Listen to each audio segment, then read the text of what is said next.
College athletes may be scoring points on the field, but they are lacking points in the classroom. We'll talk about the disturbing findings. This is Fox 26 Morning News Extra. Morning. Athletes and academics, they apparently are not going hand in hand. New findings show while they may play like adults, many athletes' reading levels aren't stacking up. Mike is in the newsroom now to get some perspective on that. Mike, this trend is not good, is it? Well, we're going to try to figure it out this morning and how to fix this. A lot of college athletes, of course, we love watching them play. They play like pros, but how well do they really perform academically? A new study shows that some college athletes read only at an 8th grade level. Now, joining us to discuss this morning are Dr. Jason Sosa, who's with Rice University's Department of Sport Management. Also, Jolanda Jones, who you're familiar with, former Houston City Councilwoman and former college athlete. We also have former college football players Crawford Jones there in the back, QB from the U of H, Raul Williamson from U of H, who was a linebacker, and Lamont Williams from Howard University. Okay, so here's the bottom line. CNN did this investigation, okay? And they found that public universities, when they're looking at the basketball and football programs, many of these students could only read at what they consider to be an 8th grade level.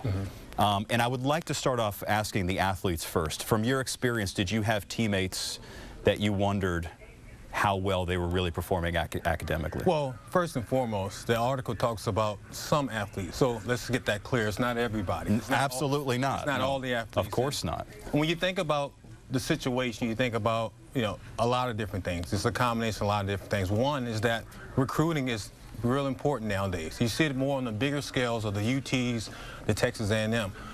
Universities like Howard, Texas Southern focus more on education. They focus more on guys that want to progress. For a young man like myself, I graduated from Howard, the first one in my family with a degree. So education, it depends on the person, it depends on the situation. But on the bigger scale, a lot of these programs are more focused on recruiting, getting guys into these programs to be able to have success and make money. What was it like at the U of H? Well, I've got to tell you that I think it's unfair. I think that U of H is indicative of all schools that have Division I that have football and they have basketball.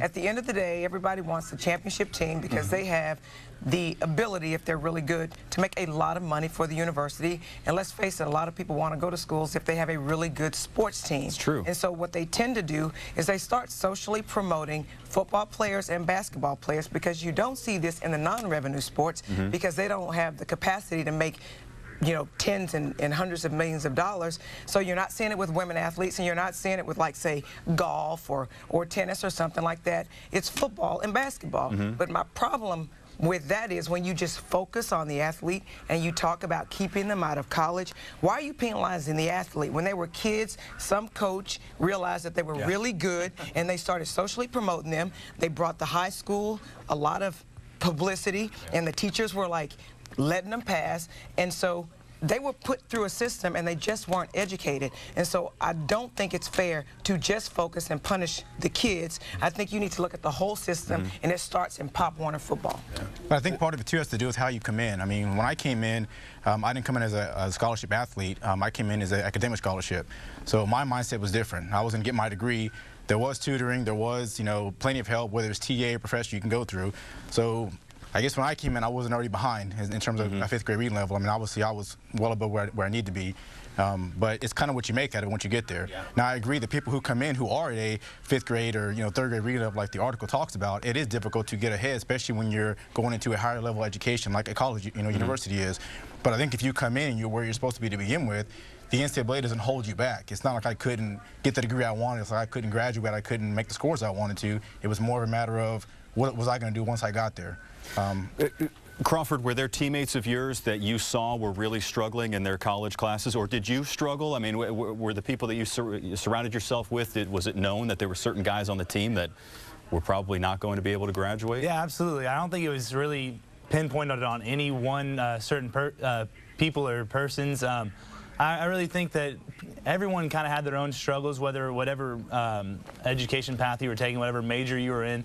I think everybody struggled on some level. You know, for me, it was accounting. I hated having to do all those numbers and. Not many people like that. Yeah, it wasn't for me. And so, but one good thing is a lot of universities offer you the opportunity to go in and get tutoring and get help if you are falling behind in these things. But you know, I think Jolanda really topped the subject there when she said that it's really goes back further than just the NCAA. Like right now, the NCAA is taking the blame for this, but I think it goes back much, much further than that. Well, Dr. Sosa, let me ask you about the school's responsibility in this and each academic institution's priorities. And I want to share with you some data I got from an organization called the New America Foundation, which is a nonpartisan think tank. And they looked at what they compiled what they call an academic BCS. Okay. So they look at the top 25 of the BCS and they rank them by how well they're actually doing academically. And in football, Duke University came out on top. And let me give you some statistics and compare them to my alma mater, Florida State, the national champions, okay? At Duke University, they graduated 81% of their football players.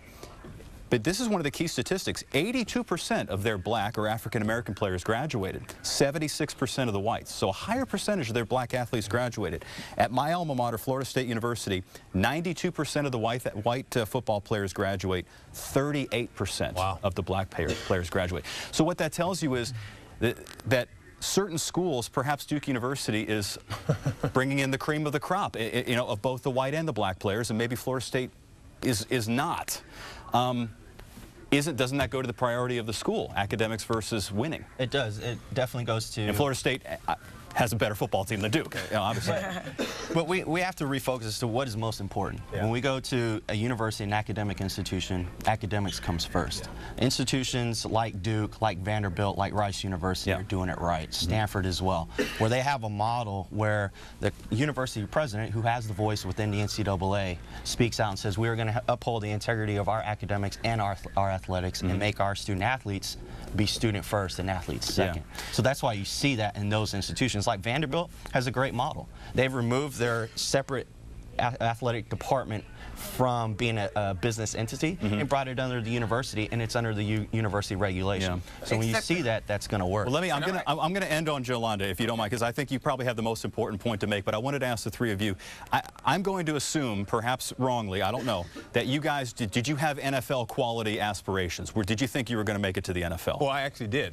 You did? Yeah, I had a chance to sign with the Washington Redskins in 2003. Okay. So. But when you were brought in, though, you weren't necessarily brought in because, man, this guy is an incredible athlete, and who cares if he did horrible in school? From on a professional level or the collegiate level? At the collegiate level. Well, I had a chance to sign with the Virginia Tech Hokies out of college. But talking about academics, I didn't get my scores back in time, and I didn't qualify. Oh, okay. But a university like Howard was there stayed with me, was consistent.